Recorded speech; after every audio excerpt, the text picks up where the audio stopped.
Nah, kadang-kadang masyarakat atau orang yang tidak mengerti kalau patok bergeser, kita panik.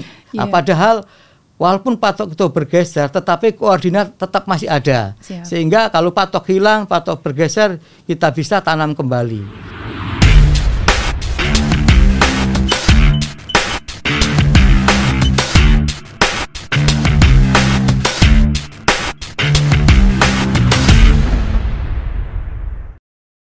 Kali ini kita bersama dengan Brigjen TNI Insinyur Andik Sugianto. Beliau adalah Direktur Topografi TNI Angkatan Darat. Selamat datang Direktur, izin. Terima kasih.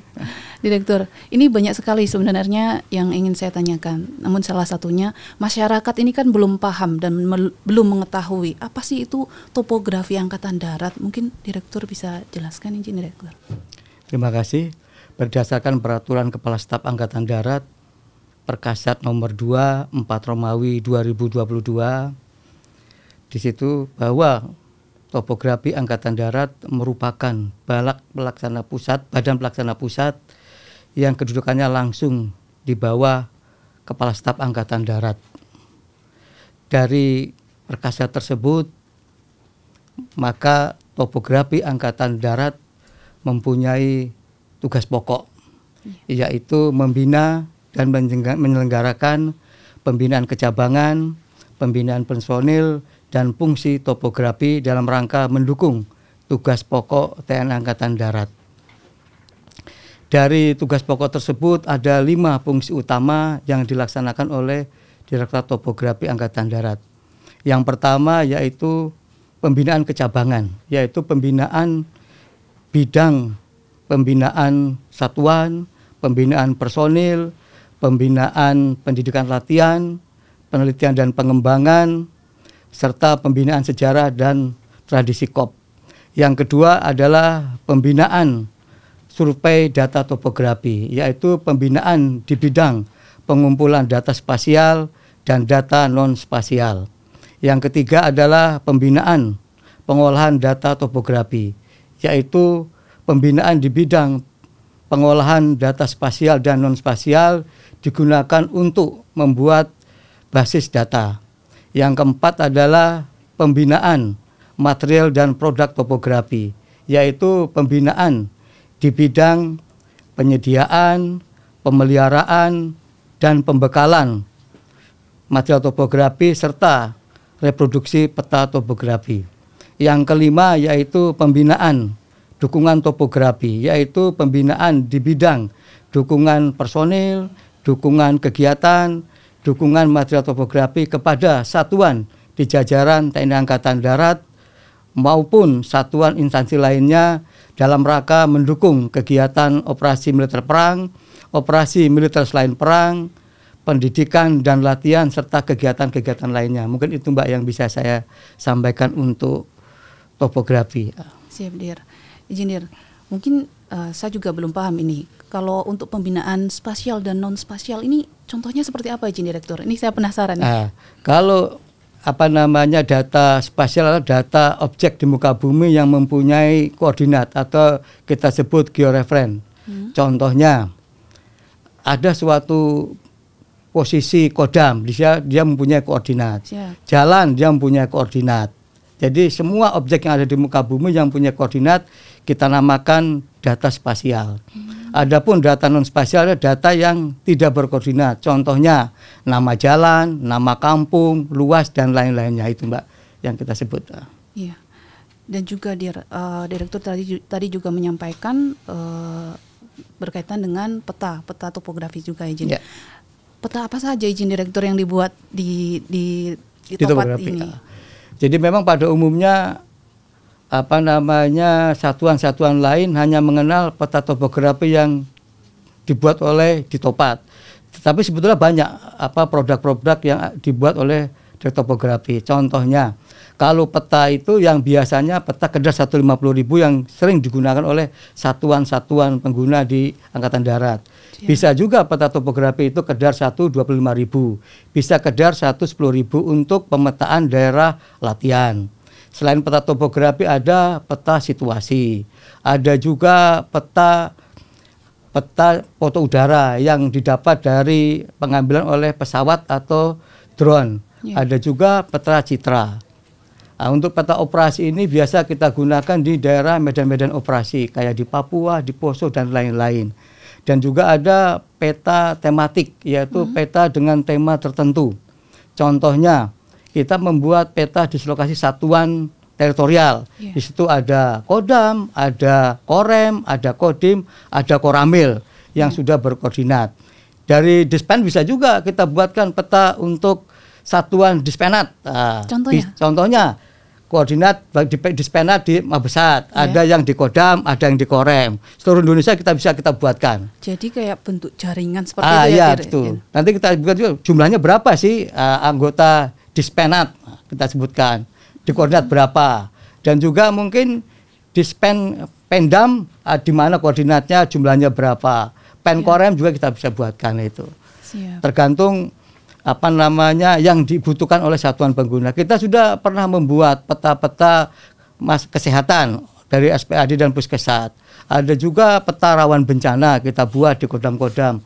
Rawan bencana misalnya gunung berapi, rawan bencana longsor, dan peta-peta lainnya yang dibutuhkan oleh satuan pengguna itu. Siap. Tapi tentunya itu juga seiring dengan perkembangan kemajuan dan teknologi, izin Direktur. Apakah peta-peta itu juga diperbaharui setiap tahunnya atau berapa periode begitu? Jadi sebetulnya memang sesuai aturan itu untuk daerah-daerah yang perkembangannya pesat itu 5 tahun harus diperbarui. Apabila daerah-daerah yang perkembangannya kurang pesat 10 tahun. Akan tetapi semua itu kan membutuhkan dana dan personil. Betul. Karena dana dan personil di Topat itu sangat terbatas, sehingga kita melaksanakan perbaruan yang kita sebut revisi peta atau reklap itu daerah-daerah yang sesuai prioritas.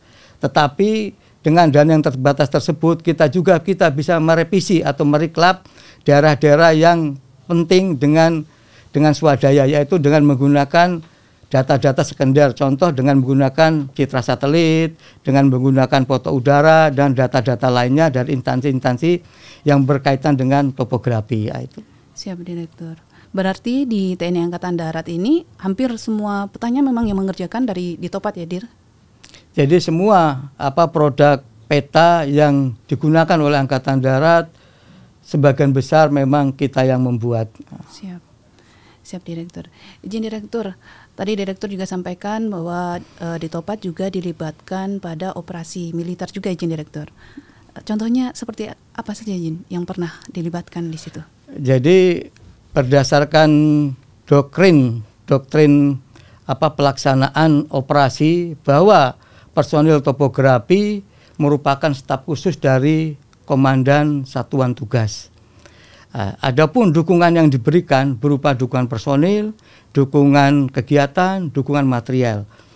Untuk dukungan personil yang sudah kita laksanakan, contoh latihan BTP, Brigade Tim Pertempuran. Dukungan personil yang kita berikan sejumlah 26 personil. Itu sesuai dengan doktrin lapangan Brigade Tim Pertempuran.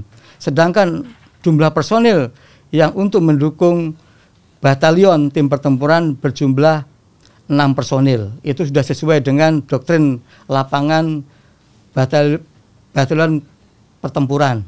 Siap. Sedangkan untuk dukungan kegiatan ada beberapa kegiatan. Contoh pada saat tahap perencanaan itu kita mendukung contohnya pada saat latihan di Batu Raja. Siap. Pada saat perencanaan topografi mendukung pembaruan medan. Kita menerbangkan pesawat Pitol untuk memperbaiki atau merevisi medan-medan yang terbaru, sehingga pada saat latihan detail medan yang ada sudah terbarui. Dan juga pada saat tahap persiapan kita memberikan asistensi teknik kepada satuan-satuan yang melaksanakan tugas, memberikan peta topografi, memberikan peta citra tadi atau peta foto udara tadi yang sudah kita laksanakan. Pada saat pelaksanaan yang sudah kita lakukan dalam BTP ataupun YTP, yaitu pada tahap pelaksanaan pertama kali pelaksanaan itu drone topografi diterbangkan untuk mengetahui kondisi medan di depan. Siap. Sehingga komandan satuan bisa melihat, bisa mempertimbangkan apa yang harus dilakukan. Nah, setelah itu dalam pelaksanaan tersebut pada saat dinamika itu bisa saja komandan satuan tugas itu memerintahkan satuan topografi untuk mengintai, karena kita sudah mempunyai pesawat yang surveillance, kita juga bisa lock objek. Contohnya komandan satuan ingin melihat di depan itu ada tank, kita bisa melihat tank itu dari belakang dengan diterbangkan pesawat itu dengan surveillance itu, sehingga komandan satuan bisa mengambil keputusan bagaimana. Atau ada juga umpama tank, ada jembatannya ada kerusakan atau ada hambatan, pesawat terbang kita bisa kita gerakan ke sana untuk melihat jembatan itu, sehingga komandan satuan bisa mengambil langkah-langkah yang diinginkan.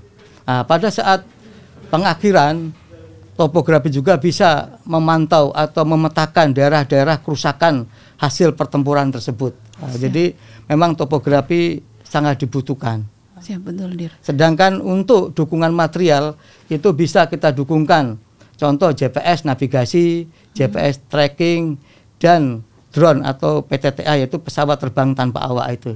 Siap, Dir. Sehingga semua satgas yang melaksanakan operasi atau latihan sangat membutuhkan personil topografi. Siap, Dir. Akhirnya dengan adanya topografi ini, para prajurit di lapangan juga sudah mempunyai gambaran seperti apa nanti di lapangan mereka akan melaksanakan tugasnya gitu ya, Dir. Izin Direktur, kalau untuk alutsista sendiri, Direktur, alutsista apa saja yang saat ini dimiliki oleh topografi, Izin?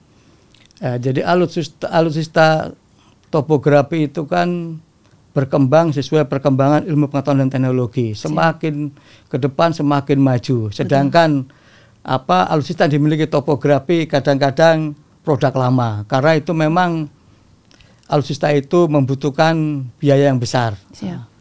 Jadi untuk tahun ini kita memiliki PTTA atau drone, pesawat terbang tanpa awak, kita mendapat 13 unit dari Mabesat, yaitu 2 unit untuk di Topat, 11 unit untuk Topdam. Nah, ini sudah merupakan drone generasi baru, sehingga topografi siap mendukung kegiatan-kegiatan Angkatan Darat. Nah, sedangkan ada juga kita memiliki mesin cetak offset yang dari Jerman, ini juga sudah sesuai dengan perkembangan ilmu pengetahuan dan teknologi. Jadi memang kita perlu memperbarui alutsista yang kita miliki, tetapi itu semua akan memerlukan dana, sehingga kita harus prioritas alat-alat mana yang akan kita perbarui atau kita beli itu. Siap, Direktur.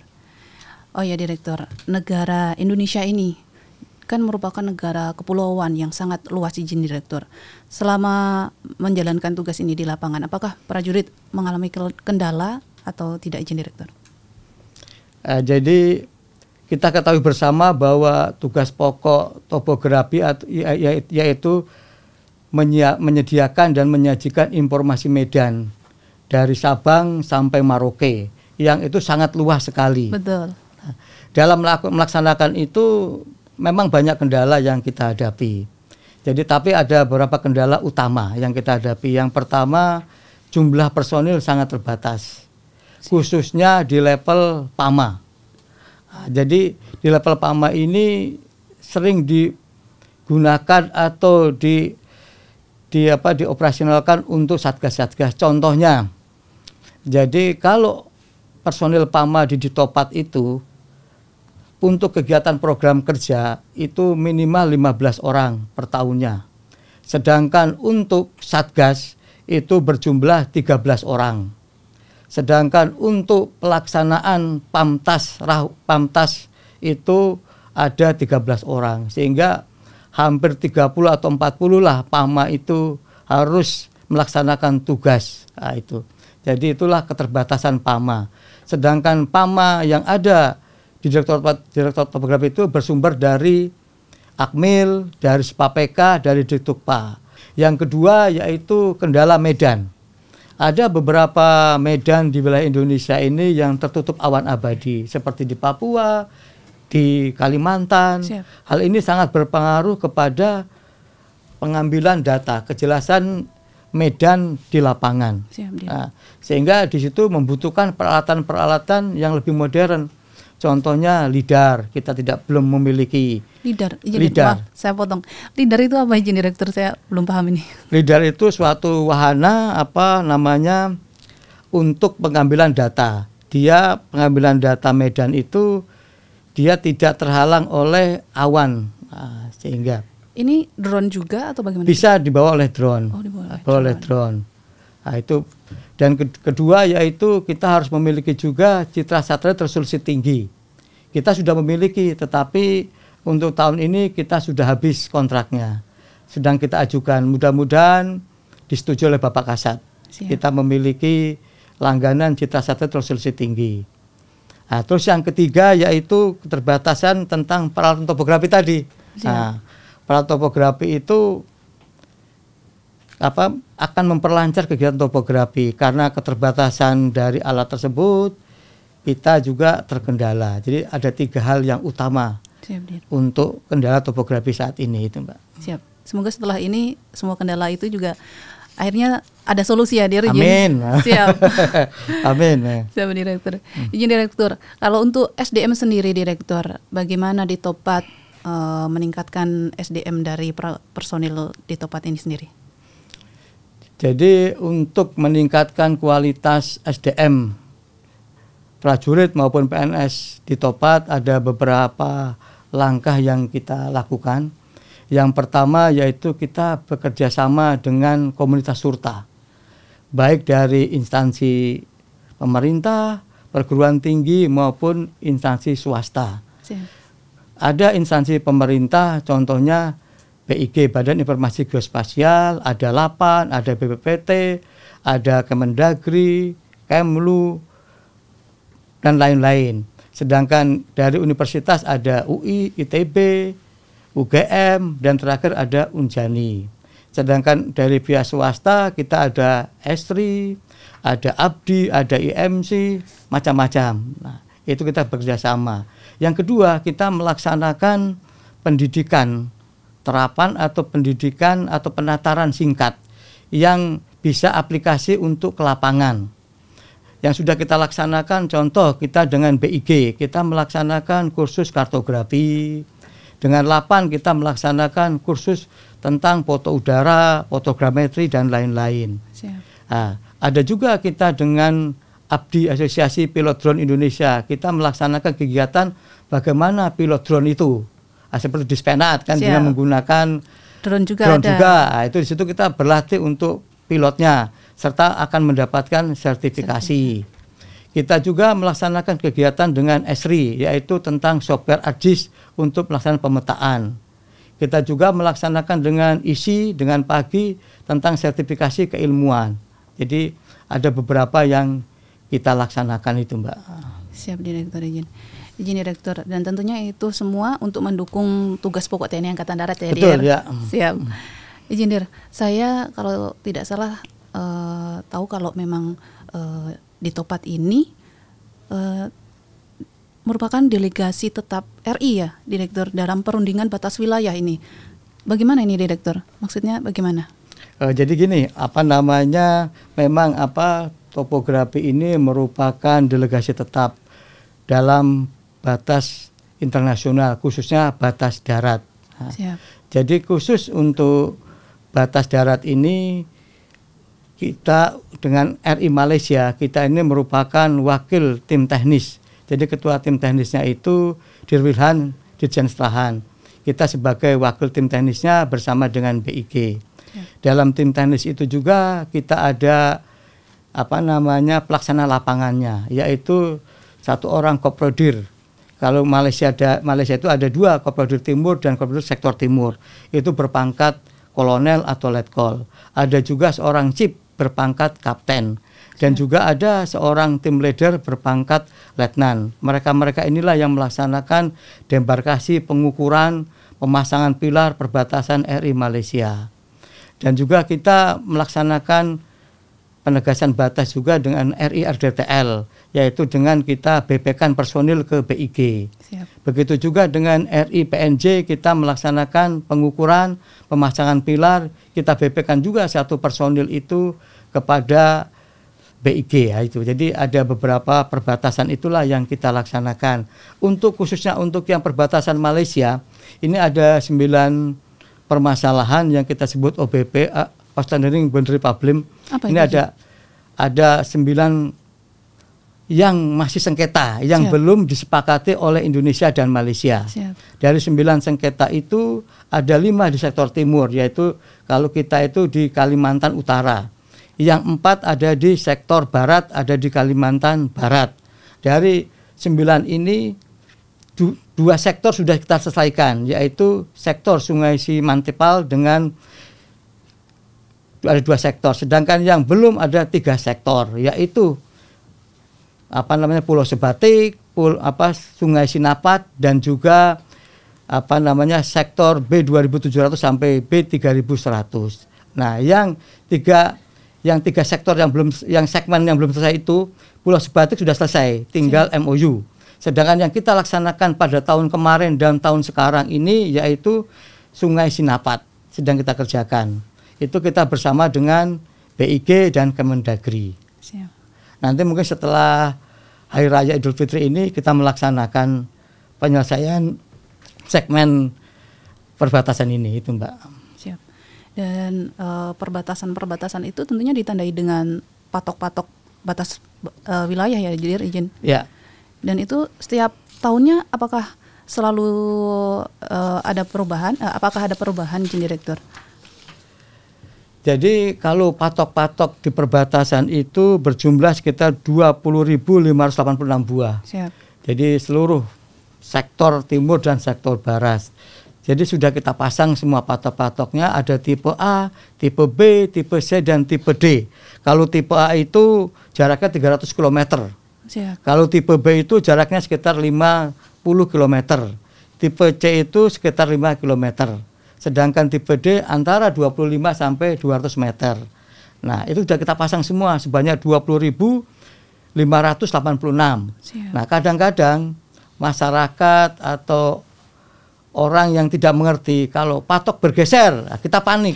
Yeah. Padahal walaupun patok itu bergeser, tetapi koordinat tetap masih ada. Siap. Sehingga kalau patok hilang, patok bergeser, kita bisa tanam kembali. Kita bisa ukur kembali pada tempatnya. Itu. Dengan adanya patroli Satgas yang selalu mengamankan wilayah NKRI ya, Direktur. Ya, betul. Saya juga terima kasih kepada Satgas yang sudah melaksanakan pengecekan, pemeliharaan patok-patok perbatasan. Siap. Memang kadang-kadang tempat posisi patok itu agak susah dijangkau. Siap.